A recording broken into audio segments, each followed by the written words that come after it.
حضرت عمر رضی اللہ تعالی عنہ کا زمانہ ہے جب یروشلم فتح ہوا.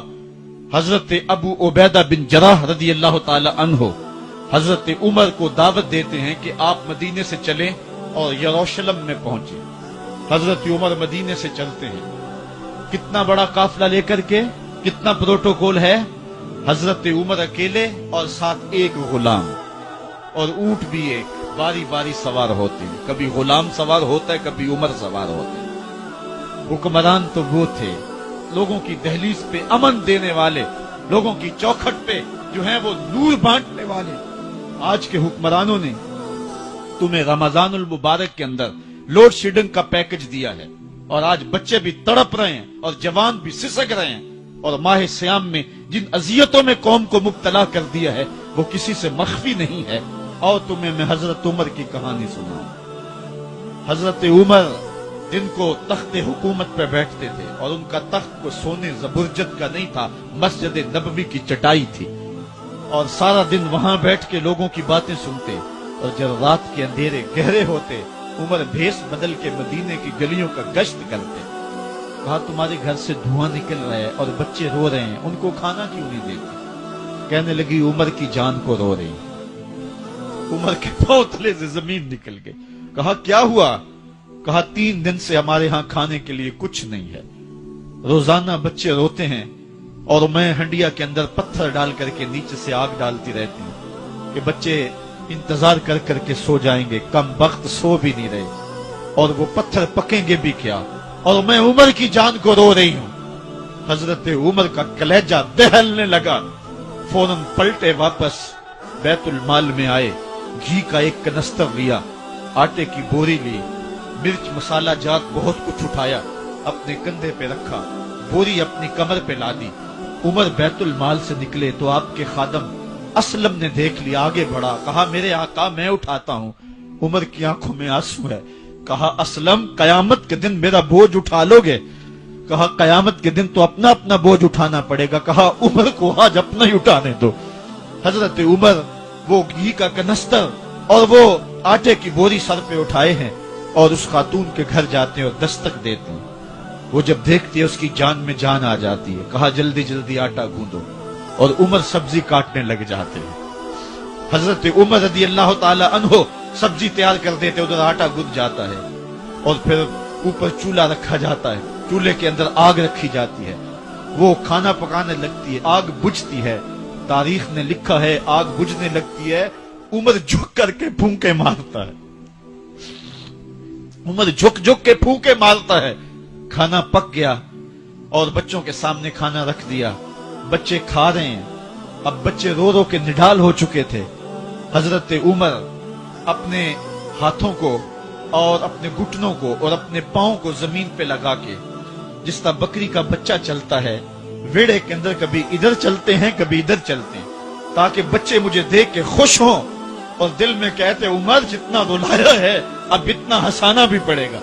تو کبھی عمر امیر المومنین, یہ میں کسی آج کے جو ہے وہ لوگوں کے ووٹوں پہ منتخب ہونے والے حکمران کی کہانی نہیں سنا رہا, میں اس عمر کی کہانی سنا رہا ہوں جو 23 لاکھ مربع میل کا حکمران ہے, آدھی دنیا کا بادشاہ ہے.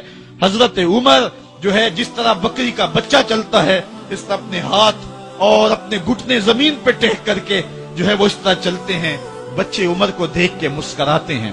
جب بچے مسکرانے لگے تو حضرت عمر نے اس خاتون سے کہا بڑھیا عمر کو معاف کر دے.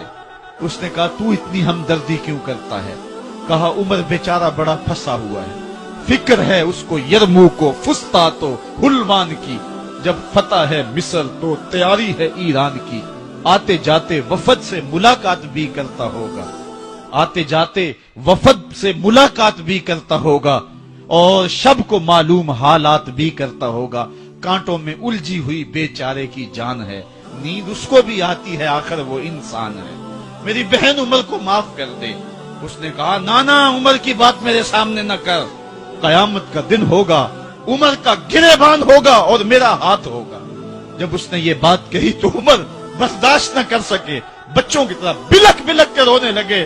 کہا وہ بد نصیب عمر تیرے سامنے ہے, آج ہی کہلا جو کہنا ہے, قیامت کے دن مجھے معاف رکھنا. اس نے کہا تو عمر ہے؟ کہا بد نصیب عمر تیرے سامنے کھڑا ہوں۔ میرے عمر کہتے ہیں اگر دجلہ کے کنارے ایک بکری کا بچہ بھی پیاسا مر گیا اس کا حساب بھی عمر سے لیا جائے گا۔ اللہ اکبر۔ میں اس حضرت عمر کی کہانی سنانے لگا تھا۔ حضرت عمر نکلے یروشلم میں، ایک اونٹ ہے، ایک غلام ہے، کبھی وہ سوار ہوتا ہے، کبھی آپ باری مقرر کی ہے۔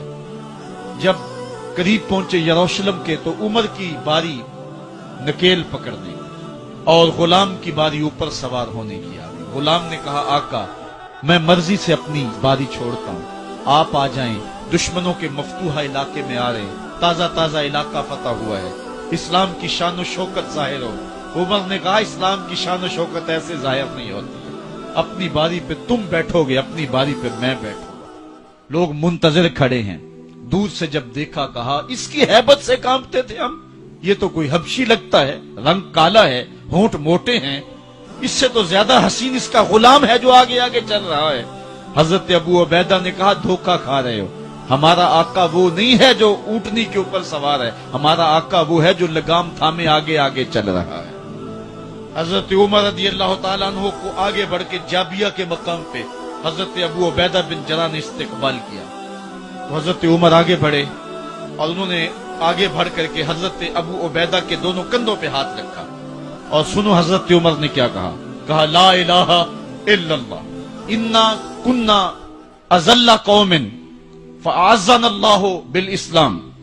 کہا کہ لا الہ الا اللہ، اے ابو عبیدہ بن جراح ہم ایک ذلیل قوم تھے اور اللہ نے ہمیں اسلام کی وجہ سے عزت عطا کی ہے، اور میں تمہیں ایک تاریخ ساز بات کہنے لگا ہوں اور وہ یہ ہے کہ جب تک ہم اس عزت والے اسلام کے دامن کو تھامے رہیں گے ہماری عزت قائم رہے گی، اور جب اسلام کے علاوہ کسی اور جگہ سے عزت ڈھونڈیں گے تو رسوا کر کے رکھ دیے جائیں گے۔ یہ ہے وہ خلاصہ جو حضرت عمر نے امتوں کے عروج و زوال کا بیان کیا ہے۔ اس امت کو جو خیرات ملی ہے تخت و تاج کی، وہ پینٹاگون سے نہیں ملی، وہ واشنگٹن سے نہیں ملی، وہ وائٹ ہاؤس سے نہیں ملی، وہ محمد عربی کے جوڑوں کا صدقہ ملی ہے۔ اس لیے جب ہم نے اسلام سے انحراف کیا پاکستان حاصل کیا گیا تھا۔ پاکستان کا مطلب کیا؟ لا الہ الا اللہ۔ ہم نے اس نعرے کو چھوڑ دیا ہوا ہے، ہم نے انحراف کر دیا ہے۔ آج ہماری نظریں مغرب کی طرف لگی ہیں کہ تخت و تاج اس سے نصیب ہوتے ہیں اور دنیا کے اوپر ہم رسوا ہو کے رہ گئے۔ ہماری پستی، ہماری زبوحالی، ہماری ذلت کا سبب یہ ہے کہ جس جگہ سے ہمیں عزت ملی تھی ہم نے وہ مرکز ہی چھوڑ دیا ہے۔ اس مرکز حیات کو، اس مرکز زندگی کو، اس مرکز عزت کو ہم نے چھوڑ دیا ہے اور دنیا کے اوپر ہم رسوا ہو رہے ہیں۔ انہی حضرت عمر کی کہانی ہے۔ وادی تہامہ سے گزر رہے تھے کہ بچوں کی طرح بلک بلک کے رونے لگے۔ کہا عمر جوان آدمی ہو اور بچوں کی طرح بلک کے رو رہے ہو؟ کہا تم نہیں جانتے، مجھے بچپن کی کہانی یاد آ گئی۔ کہا کیا کہانی ہے؟ کہا یہی عرض تہامہ تھی، میرے باپ خطاب نے مجھے 5 اونٹ دیے تھے، کہا انہیں لائن میں کھڑا کرو سیدھا۔ میں آگے والا سیدھا کرتا تھا، پیچھے والا ٹیڑھا ہو جاتا، پیچھے والا سیدھا کرتا، آگے والا ٹیڑھا ہو جاتا۔ میرے باپ خطاب نے مجھے بڑا مارا۔ کہا ایک عرب کے بیٹے ہو کہ تم سے 5 اونٹ لائن میں کھڑے نہیں ہوتے؟ کہا ایک زمانہ عمر پہ وہ تھا کہ اس سے 5 اونٹ لائن میں کھڑے نہیں ہوتے تھے، اور آج شرق سے لے کر غرب تک 23 لاکھ مربع میل کی حکمرانی اور انسان بھی لائن میں کھڑے ہیں۔ یہ محمد عربی کے جوڑوں کا صدقہ نہیں ہے تو اور کیا ہے؟ عمر سے تو 5 اونٹ لائن میں کھڑے نہیں ہوتے تھے۔ تو یہ عزتیں، یہ تخت و تاج، یہ حکومتیں ہمیں حضور کی دہلیز سے ملی۔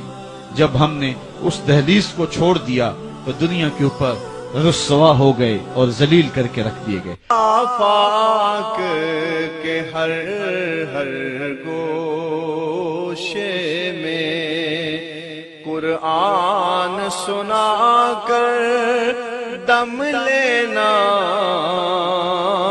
اب رکنا نہیں، اب تھمنا نہیں، فردوس میں جا کر دم لینا۔